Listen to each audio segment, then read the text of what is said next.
పోయినా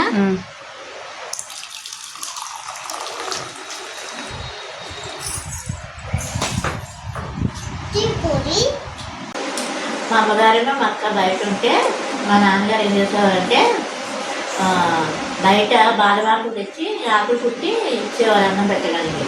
3 రోజులు ఒక చిన్న సైజ్ మహారాణి అనమాట. ఇలా చిటికేగానే అన్నీ అందుతూ ఉంటాయి. సో కాఫీ వచ్చింది, టిఫిన్ అయింది, టైంకి లంచ్ పెట్టేస్తారు.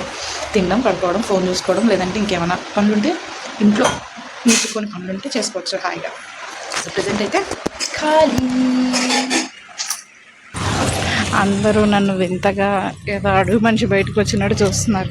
ఎందుకంటే చేతులు సంచి ముడి ఎలా అంటే అలా ఉన్నాను. అందుకే ఇది భోజనానికి వచ్చినట్టు కింద కూర్చుంది అనుకుంటున్నారా? ఎస్, మా ఇంట్లో మడ అయితే ఎలా ఉంటుందో చూపిద్దామని వీడియో తీస్తున్నాను. సో ఆఫ్టర్ డెలివరీ తర్వాత ఫస్ట్ టైం అనమాట. కొంచెం నీరసంగా ఉంది కానీ తప్పదు కదా. యాక్చువల్లీ ఒక లాస్ట్ టైం మా ఫస్ట్ పాప అప్పుడైతే 3rd మంత్కే అయింది. బట్ ఇప్పుడు 6 months టైం వచ్చింది అండ్ 2 ఆపరేషన్స్ కాబట్టి. అండ్ మా అత్తయ్య గారికి కొంచెం ఒంట్లో బాగాలేదు, దాని స్టోరీ మళ్ళీ చెప్తాను దానికంటూ. అందుకని మా అత్తయ్య ఇంట్లో లేరనమాట. ప్రజెంట్ అయితే మార్నింగ్ ఇవాళ నవరాత్రులు మొదలు 2వ రోజు. స్నానం అయింది, పూజ అయింది, అన్నీ అయ్యాయి. మా అమ్మాయికి లంచ్ బాక్స్ ఇచ్చాను, అదిగో లంచ్ ఇచ్చాను. అన్నీ అయిపోయిన తర్వాత ఇదనమాట. సో కూర్చున్నాను ప్రజెంటు మా చిన్నమ్మాయిని తీసుకొని. సో ఇదిగో బట్టలు లేకుండా, మా ఇంట్లో తీసుకుంటే బట్టలు ఉండవు పిల్లలకి. 3 days మా అమ్మాయి దిగంబరి అనమాట. సో మా అమ్మగారు వచ్చారు నా కోసం, హెల్ప్ కోసము. ఏదో ఇప్పుడే కొంచెం బట్టలన్నీ మడత పెట్టి, ఈ బట్టలన్నీ మడత పెట్టారు మా అమ్మ. అవో నిన్న మిషన్ వేసిన బట్టలు ఉండిపోతే పాపం పొద్దున ఆరేద్దాం అనుకుని అవ్వలేదు. అందుకని ఇప్పుడే 2 buckets బట్టలు ఆరేసి వచ్చారు. ఇంకా వంట చేసి నాకు పెట్టాలి. ఇంకా మా అమ్మకి డబుల్ పని. ప్రజెంట్ అయితే మా ఇంట్లోనే ఉన్నాము. ఇప్పుడు మా అమ్మ దగ్గరికి వెళ్ళిపోతున్నా, ఎందుకంటే ఇంట్లో ఎవరు లేరు కాబట్టి. సో ఇలా ఉంటుంది మా ఇంట్లో. ఇంకా అమ్మ దగ్గరికి వెళ్ళాక మిగతా విషయాలు చెప్తాను. సో ప్రజెంట్ అయితే వెళ్తున్నాను. ఇదే డ్రెస్సు, ఈ ముడ్లు అవి తీసేసుకొని కొంచెం మనిషిలాగా నీట్గా రెడీ అయ్యి వెళ్తాను అనమాట ఇప్పుడు. సో అదిగో మా అమ్మ. ఇప్పుడు బయలుదేరుతాను ఇంటికి.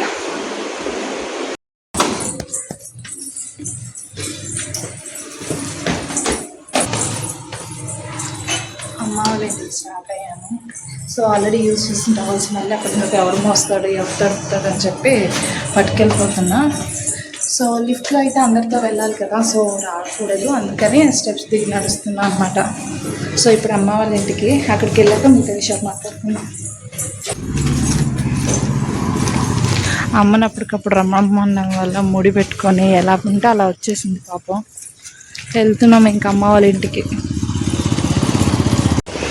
అమ్మ వాళ్ళ ఇల్లు వాకబుల్ డిస్టెన్సే, ఒక 3 minutes పడుతుంది నడవడానికి. సో నడుచుకుంటూ వెళ్తున్నాం అనమాట.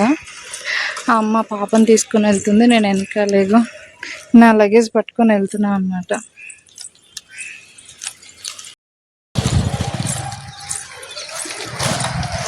ఇంటికి వెళ్తున్నాము. ఎండగా ఉంది బాగా.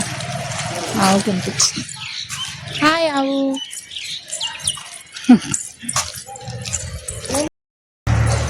హ్యాండ్ బ్యాగ్, ఫీడింగ్ నైటీ, చేతిలో సంచి.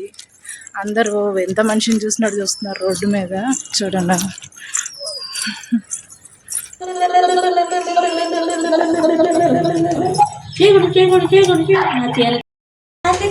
నడిచి వస్తున్నామని చెప్పాను కదా. సో నడిచి వచ్చిన తర్వాత ఇంటికి వచ్చాక చూస్తే తాళా మర్చిపోయింది మా అమ్మ. ఇగో నేను ఏమో మా ఇంటి ఎదురుగున్నాను, మా అమ్మ ఏమో వాళ్ళ ఇంటి ఎదురుగుండా కూర్చున్నాను. ఎదురెదురు కూర్చొని తాళం కోసం వెయిటింగ్. మా నాన్నగారికి ఫోన్ చేసి చెప్పాను తెమ్మని, అందుకని బయట కూర్చొని వెయిటింగ్. ఈ లోపల మా అమ్మాయిని పడుకోబెట్టే ప్రాసెస్లో ఉంది మా అమ్మ.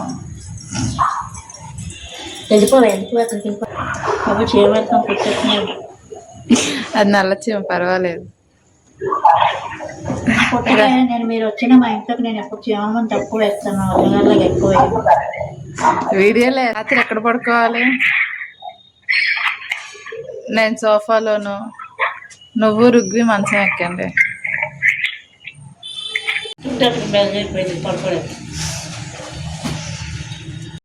ఇంట్లోకి వచ్చాము. వచ్చిన తర్వాత ఇదిగో నా ప్లేస్, అది చేప పడుకోవడానికి. ఏవో నా టవల్స్ అదో టిఫిన్ తిన్నాను. ఇప్పుడు చేతికి కాఫీ వచ్చింది. సో ఈ 3 రోజులు ఒక చిన్న సైజు మహారాణి అనమాట. ఇలా చిటికేగానే అన్నీ అందుతూ ఉంటాయి. సో కాఫీ వచ్చింది, టిఫిన్ అయింది, టైంకి లంచ్ పెట్టేస్తారు. తినడం, పడుకోవడం, ఫోన్ చూసుకోవడం, లేదంటే ఇంకేమైనా పనులుంటే ఇంట్లో ముట్టుకొని పనులుంటే చేసుకోవచ్చు హాయిగా. సో ప్రజెంట్ అయితే ఖాళీ. ప్రమోషన్ వచ్చింది. సో చైర్ ఇచ్చారు ప్రజెంట్. సో పడుకునేటప్పటికి అది వెనకాల ఉంది. ఫుడ్ పెట్టారు అందులో ఆకులో, ఎందుకంటే ప్లేట్ పెడితే మళ్ళీ నేనే కడుక్కోవాలి, అందుకని ఆకులో పెడితే తిని అలా కవర్లో పెట్టి బయట పడేయచ్చు అని. ఎవ్రీ మంత్ నాది ఇంతే అనమాట. ఒక ఆకు, ఒక గ్లాసు, కాఫీ గ్లాసు, వాటర్కి గ్లాసు. సో ఫుడ్ తినిన తర్వాత కవర్ తీసేసి ఆ పేపర్ పాడేసి కింద వాటర్ తోటి శుద్ధి పెట్టి మళ్ళీ క్లాత్తో తుడిచి ఇన్ని చేయాలి మా ఇంట్లో అయితే. మా అమ్మగారి ఇంట్లో అయితే ఒక క్లాత్ ఇస్తుంది, తడిబట్టు పెట్టి తుడిచేసుకుంటే సరిపోతుంది అనమాట. ఇంకా ఫుడ్ అయిపోయింది. మా పిల్లతోటి మా అమ్మ తిప్పలు తిప్పలు పడుతుంది. తర్వాత వాళ్ళ హిస్టరీ అంతా చెప్పుకొచ్చింది, వినండి మీరు కూడా. మా అమ్మగారేమో మా అక్క బయట ఉంటే మా నాన్నగారు ఏం చేసేవారంటే బయట బాదమాకులు తెచ్చి ఆకులు కుట్టి ఇచ్చేవారు అన్నం పెట్టడానికి. ఒకటేమో తగిలిపోయిన అద్దం ముక్క, చిన్న దువ్వెన్న, లాస్ట్కి వచ్చేసిన తిలకం సీసా, బొట్టు పెట్టుకోవడానికి ఇవన్నీ ఇచ్చేవారు. తర్వాత ఎక్కడో కూర్చోపెట్టేవారు. వీళ్ళ ఇంట్లో భోజనాలు అయిపోయి పూజ అయిపోయి అన్నీ అయ్యేదాకా అక్కడ ఉండేవారు. ఒకవేళ వస్తానంటే ముట్టకుండా అక్కడే ఉండే రావద్దని తిట్టేవారు, మంత్రాలు వినకూడదు అనేవారు. తర్వాత వీళ్ళు భోజనం అయిపోయిన తర్వాత ఆవుపేడ తీసుకొచ్చి ఆవుపేడ పెట్టి శుద్ధి పెట్టమనేవారు నాన్నగారు. ఆవుపేడ తీసుకొచ్చి శుద్ధి పెట్టి ఇవన్నీనేమో దూడపాకు ఉంటే దూడపాకు కూడా పెట్టుకోమనేవారు. బట్టలు, వాళ్ళు తిన్న ఇది దువ్వెన్న, అద్దం, పక్కబట్టు అవన్నీ తీసుకెళ్ళి దూడపాకులో పెట్టుకోమనేవారు. వీళ్ళందరూ భోజనాలు అయిన తర్వాత అప్పుడు నడుము వాల్చాలంటే ఆ దూడపాకు పక్కన కూర్చోడానికి అరుగు ఉండేది, ఆ అరుగు పడుకోమనేవారు మధ్యాహ్నం పూట. ఆ మధ్యాహ్నం భోజనం చేసిన తర్వాత అక్కడ పడుకునేవారు.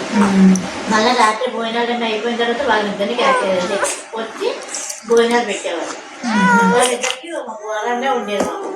ఆ వారం తర్వాత బట్టలన్నీ తడిపేసి పసుపు నీళ్ళు వేసి తడిపేసి కథ చెప్పేవారు.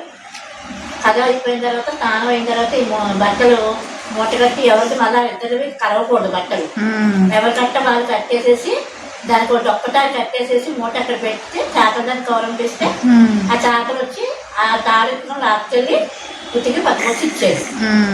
అది ముట్టు నీళ్ళు అంటే అప్పట్లో అలా చేసేవారు.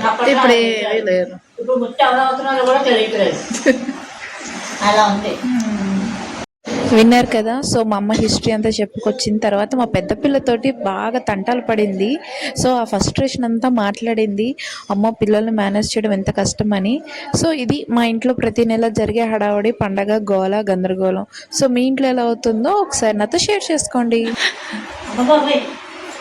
పిల్లలా అప్పుడే ఒక 10 మందిని ఎలా కన్నారంటే ఇలాంటి పిల్లలు ఒకరు అక్కడ కని ఉంటే వాళ్ళు ఏంటిది ఇక అది కాదు బాగా పిల్లలు 10 మందికి వంట ఉండొచ్చు కానీ పిల్లలు మనకు చదవలేదు. అందులో దీన్ని రాక్షసం తయారైంది బాబాయ్.